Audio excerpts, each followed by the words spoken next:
everybody, Dacob here. Welcome back to the Fashion Bunker. Today we are reviewing Christian Dior's Dioramour, François Demachy's creation from 2018. I have already done the unboxing of this fragrance and first impressions. You could check those out on my YouTube channel as well. The link to the video is in the description box down below. Let's spray it on immediately. Nice sprayer. Finally, I'm getting to reviewing Dioramour. It took me a long time. It's a very simple fragrance. A lot of people don't really care for it. A lot of people do. A lot of people say that ever since Demachy took over the Dior Privé line and started pushing these more simple creations, that actually it's like almost having cologne waters. But let's not forget that the first Privé line, which is now called MAISON Dior, had 3 colognes: Eau Noire, Bois d'Argent, and Cologne Blanche. Those were eau de cologne concentrations, by the way, stronger than the eau de parfum concentrations we have today. But enough shade said. Very simple. Dior wants us to layer them. Dior wants us to experiment with them.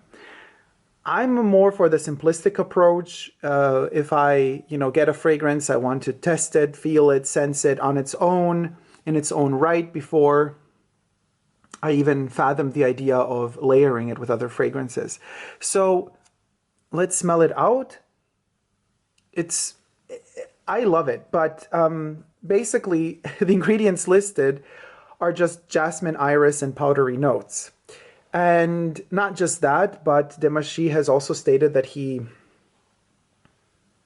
allegedly stated, because I don't have it anywhere in written form, but the sales associates at the Dior Maison counter constantly repeat to me, they say, Dacob, Demachy doesn't want to list notes anymore. He just wants to list feelings and emotions and wants to portray a landscape in which where to wear a fragrance rather than listing the notes and having you sense out the notes, smell out the notes. I'm like, okay, fine, but I still want to know what ingredients are in a perfume, because at the end of the day, it is important. Some people just don't like the smell of certain things and prefer the smell of other things. That also helps sales in a way. You can't just forget about the notes. But also, I think it's lazy, because if you start saying, I'm not going to list the notes anymore, it's almost as if you're saying, I'm going to trick you in a way. I start kind of my alarm clock, or my alarm clock. This just shows you that I had to wake up really early in the morning, but I didn't. My alarm bells go off, and I ask myself, well, why would you need to hide something? Because I don't buy the whole shtick of not, listing ingredients because you want to avoid that and rather portray a feeling. I mean, first of all, that leads to stupidifying, it's not even a word, your customer base, because you don't want people to question anymore. You just want them to live in this illusion. Well, guess what? Every person has their own story. Fragrances tell different stories to different people. You can't just push your story onto others about your creation. I mean, you still have to leave that freedom to people to decide on their own and to feel on their own where it's taking them. And me, particularly, this jasmine, iris, powdery notes concoction, which, by the way, stays very linear and intense throughout the whole lifespan on the skin, takes me to a very particular place. Now, I've mentioned this briefly in my unboxing. It's very reminiscent of Alfred Hitchcock's movies. The ones portraying his cool, cold blondes. From Grace Kelly to Tippi Hedren, we're talking that type of coolness, detachment. Dioramour would particularly have a Alfred Hitchcock movie collection here. This one, Rear Window, this one in particular is incredible. This one is Dioramour. Watch the movie while you wear Dioramour and you'll know exactly what I mean. There's a sophistication and the simplicity of the powder here, which does feel as if it were, well, almost even 40s or 50s. That's the era. Those are the 2 decades that I would put this one in. More so the beginning of the 50s rather than the late 40s. So we're talking post-Second World War. We are talking from 1948 to 1955. That's kind of this era. That's the time frame. And let me just check what year exactly Rear Window was published in, or was, yeah, 1954. So we're right there. Rear Window is a movie that you can watch in color. And 1954 is the year in which I would envision this perfume to be released. I know it's released in 2018, but it goes all the way back. It's a wonderful trigger. Now, a lot of people that review Dior Dioramour on all sorts of different websites classify it as very simple, uninspired, lazy. I don't know if I've read also the adjective pretentious. I wouldn't define it as any of those. I don't understand why there seems to be this need from a lot of designers or a lot of customers today to demand from bigger design houses very complex creations. Dior has done its part of complexity in the 80s. Poison is extremely complex. And after Poison, you can't beat that. And all of the Poison flankers, including Midnight Poison that has been discontinued, unfortunately, also Hypnotic Poison, they're deep, they're intense. Dior Addict, the first release, also extremely complex. I say let them, let these houses also experiment with good quality ingredients in more simpler creations. I'm all for it. I have nothing against that, especially considering that they would want you or would recommend you to layer this one with other Dior, Maison Dior perfumes. Now, again, I don't particularly recommend it. You can definitely do it. There's a lot of fragrances to choose from. There's a lot of money to be spent if you really want to go for it and try them all on and mix them all. There's a infinity of combinations that you could mix and match to create something that matches your own skin. But that's where I kind of tend to become more suspicious and think, well, a fragrance is not... then I start feeling, oh, it's a marketing ploy to make you spend a lot of money. So you're giving me simpler ingredients per bottle, and then I have to mix and match them to create something more complex if I wanted to, hence spending an enormous amount of money. Not cool. I don't find that attractive at all. Dior Dioramour on its own, or in its own right, is a Grace Kelly to me. It's the Grace Kelly of perfumes. It's that cold and cool. Smelling it now? It's borderline, it's right between being dry and sweet. It's between different facets of powder, the powdery notes, and the iris is powdery as well. Jasmine is more oily, but in fact, this one is powdery, but it has a bit of oil in it through the jasmine.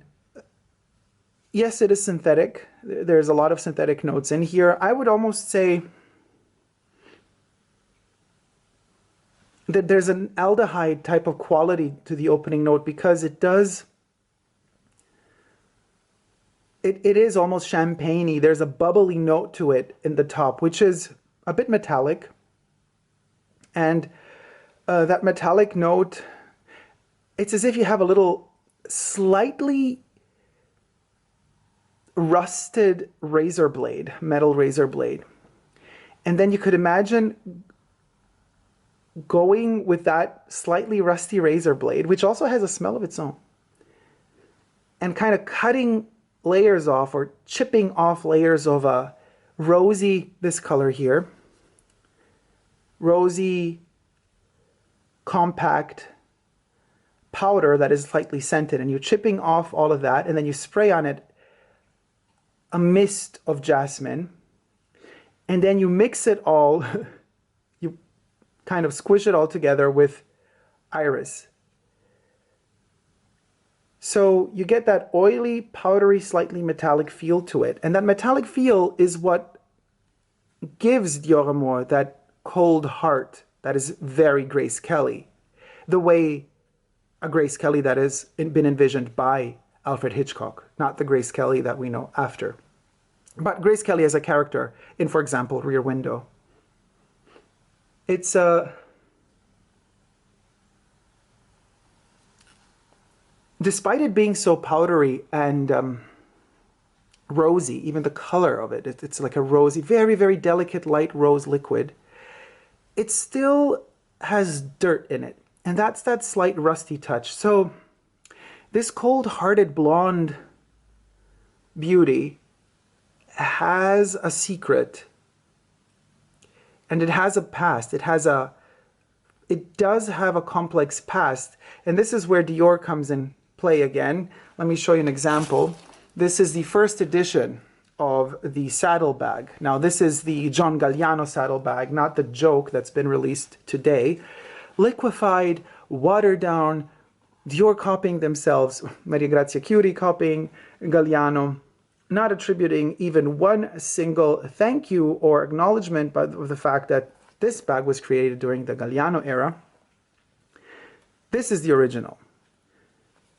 What we have today, the saddlebag produced today, is the copy of the original. It's a kind of a re-edition of it, and but it'll never come close to the original genius. This is the concentration, and this is the heart, and this is kind of the balance of Dior Amour. Dior Amour plays with that concept of what was in the past, bringing it back into the future, into modern times, and pepping it up.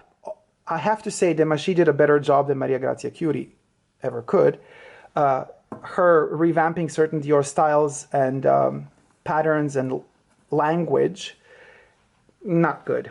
He did a good job here because what he did here was delivered a concept of the mid-50s into the 2010s with modern technology, because this perfume is so ethereal, it's so light, it's so airy at the same time. In the 50s, it wouldn't have been this airy. It would have had a heft.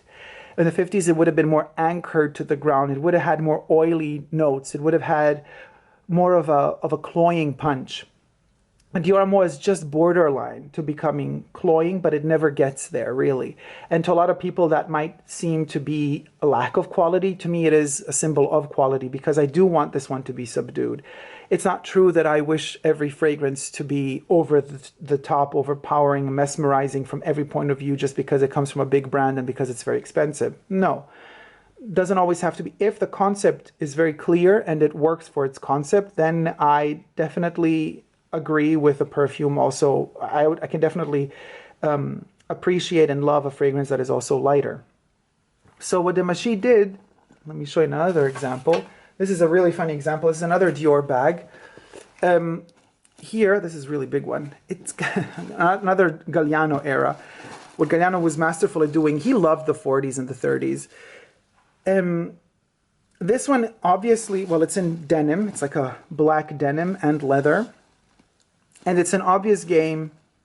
It's recalling the Kelly. It's recalling the Birkin. It's giving us those vibes, but with a twist, with a playful, fun twist. It's almost like denim jeans have been, see the pockets? This pocket actually works. These don't. They're sewn together. This is the bottom of the bag. It has a double. So the bags are stuffed to keep them in shape when they're archived.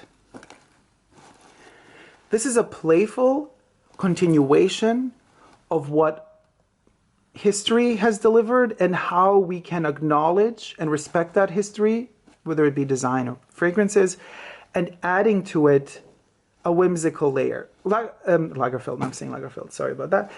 Galliano, but also Lagerfeld was master at it, so not that big of a mistake. Galliano was a master at doing so. This is what works. This bag functions in its the historical context, taking from the historical context, appropriating it, yes, that's a nasty word today, isn't it?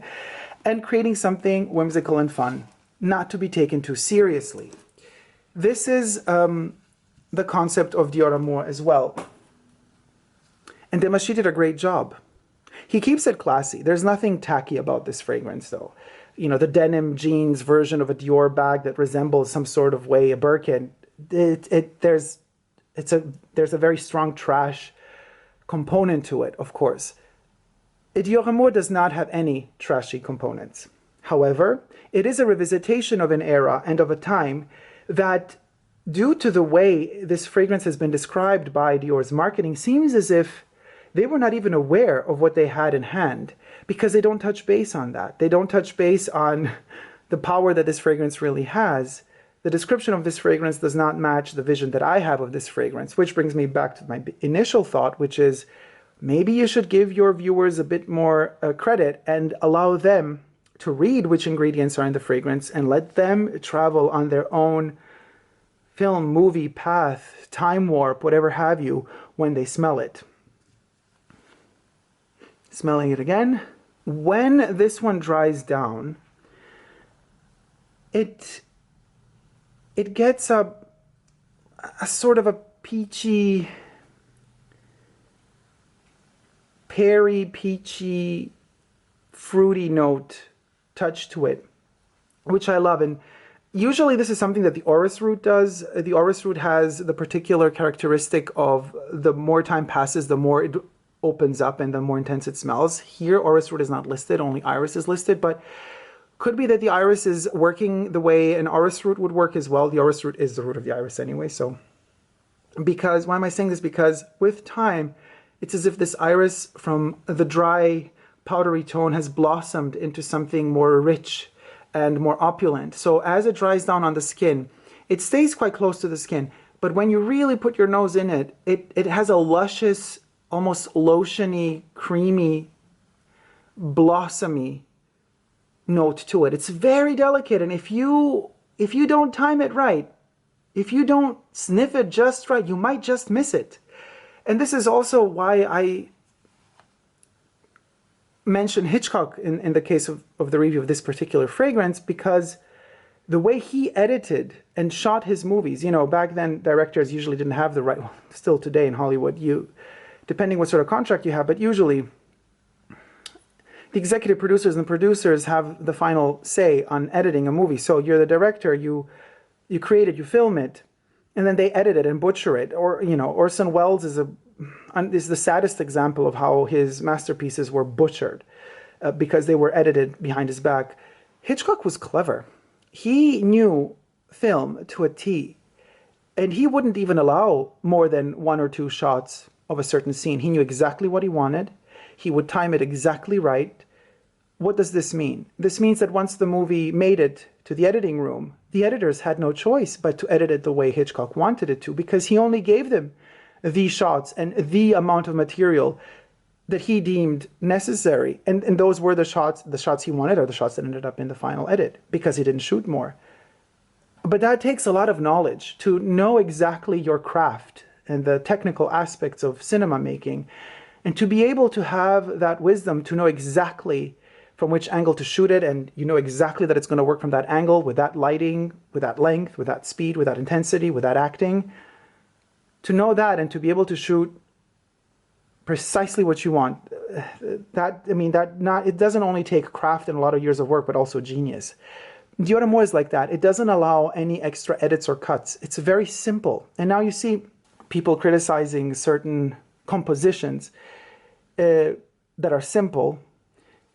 They're wrong in doing so. Sometimes they're right, but mostly they're wrong. And this is because sometimes simplicity is actually a virtue. To know how to use less to obtain more is really, really an art in its own right. And Demachy, in this respect, with Dior Amour, really delivered that.